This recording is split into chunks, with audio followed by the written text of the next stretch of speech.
Good morning to everyone. My name is Harsha. I am studying BTech second year from EC. Today I am going to tell a seminar about signals and systems on operations on the signals, on the topic of the operation on the signals.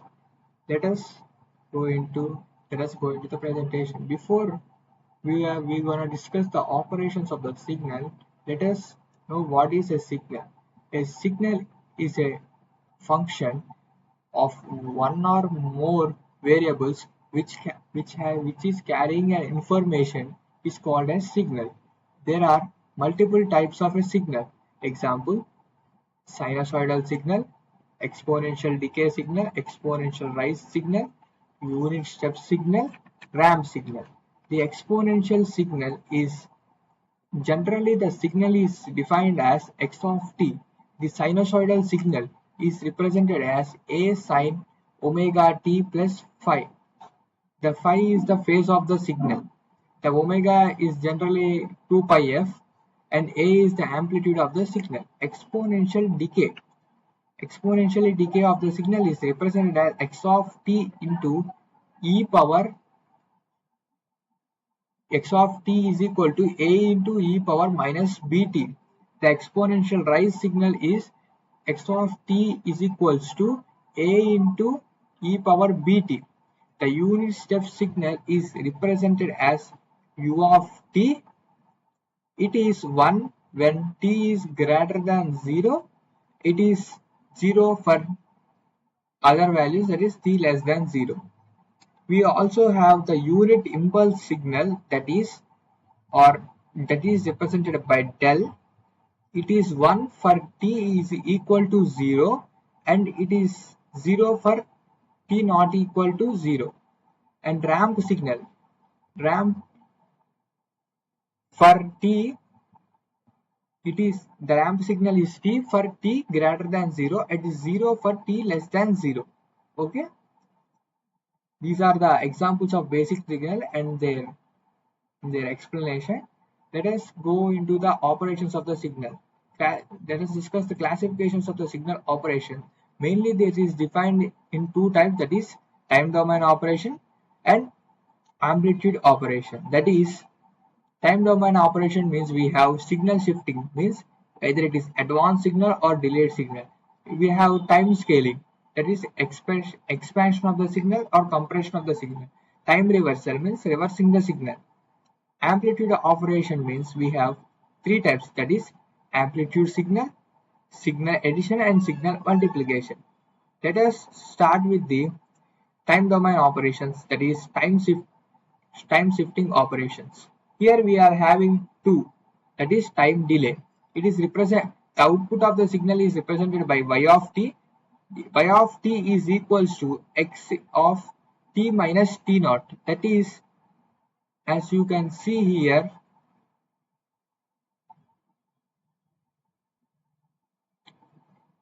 the original signal is like this. It is shifted to, means t minus t naught, means at t naught we are having the signal. At t naught means it is the delayed signal. After some time at t it will be like this. At t minus t naught means at this point we are having.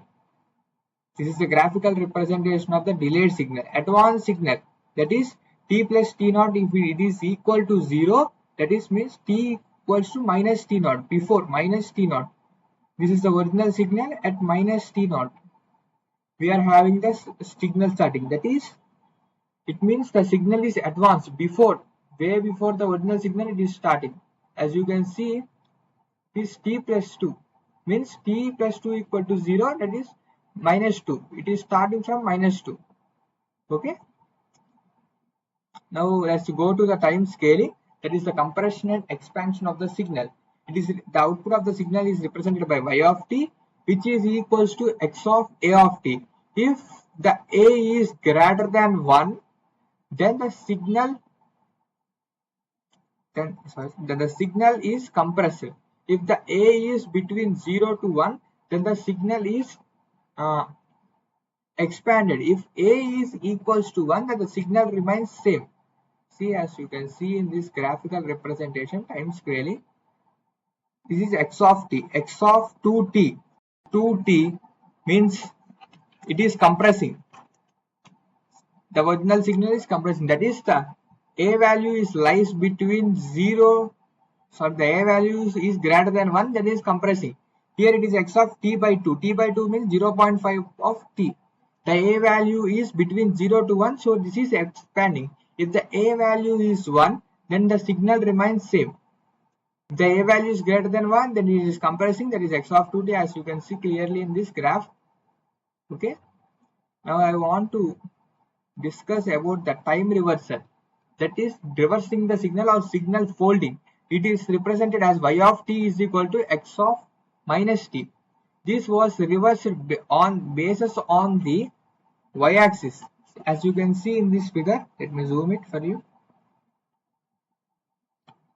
See, this is the signal, original signal from -1 to t. If we time reversal the signal, that is flipping the signal, it starts from 1 to -3. Based on the y-axis, if the signal is like this, it's gonna flip. You're gonna just flip it. Okay. This is the time reversal of the signal.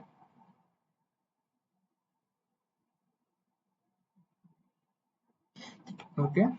Now we have completed the time domain operations. Now we are just moving to the amplitude operation, that is amplitude scaling. Amplitude scaling is represented by y of t is equal to a into x of t.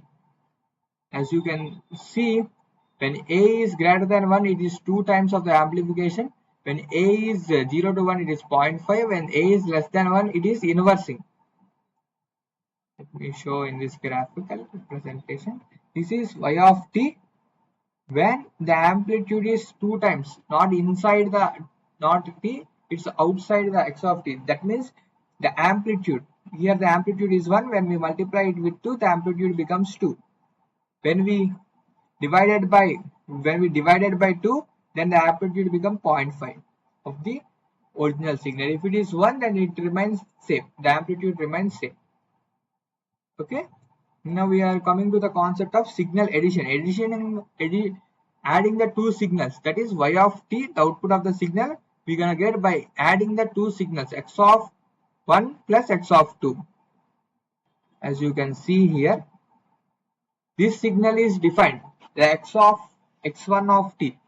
From -1 to t, the amplitude is 1. The x2 of t is from 0 to 2, the amplitude is 2. So if we add both the signals from -1 to 0, the amplitude is going to be 1. From the 0 to 2, the amplitude is 2. Here it is 1. When we both add the amplitude, is for 0 to 2, it is going to be 3. And for 2 to 3, it is 1. So it remains 1 for 2 to 3. This is the addition of the signal. Let's go to the multiplication of the signal. The y of t is the output of the signal. x1 and x2 are two input signals. Here the x1 of t is represented from -3 to +3 and the amplitude is 1. And x2 of t is represented from -10 to 10, the amplitude is 2. Here if we multiply the amplitude of, we will remain from the highest signal. For -10 to 3, one signal is 0, so it's gonna be 0. It starts from -3 to 3, only the signal is different. After 3 to 10, it is here we are having signal, but here we don't have signal from the first signal. So it's gonna be 0, 0 into something, it will be 0, only defined in this place, and the amplitude is gonna be 2. Okay, in this particular position only we are having this signal. Now we are going to see some real world applications of the signal. These signals can be used in the communication sector, used for the modulation and demodulation of the signal. It is used in the wireless and wired communication networks. It is also used in the audio processing like pitch shifting, reversing the signal echo, and dynamic range compression in musical production. With control systems, signal operation implement feedback loops, filtering and compensating the techniques in industrial, automobile and robotics. These are few real world applications of the signal. Okay, me discuss one of it. Okay, where are we? These are few real world applications. We are having more applications, but these are the few applications. And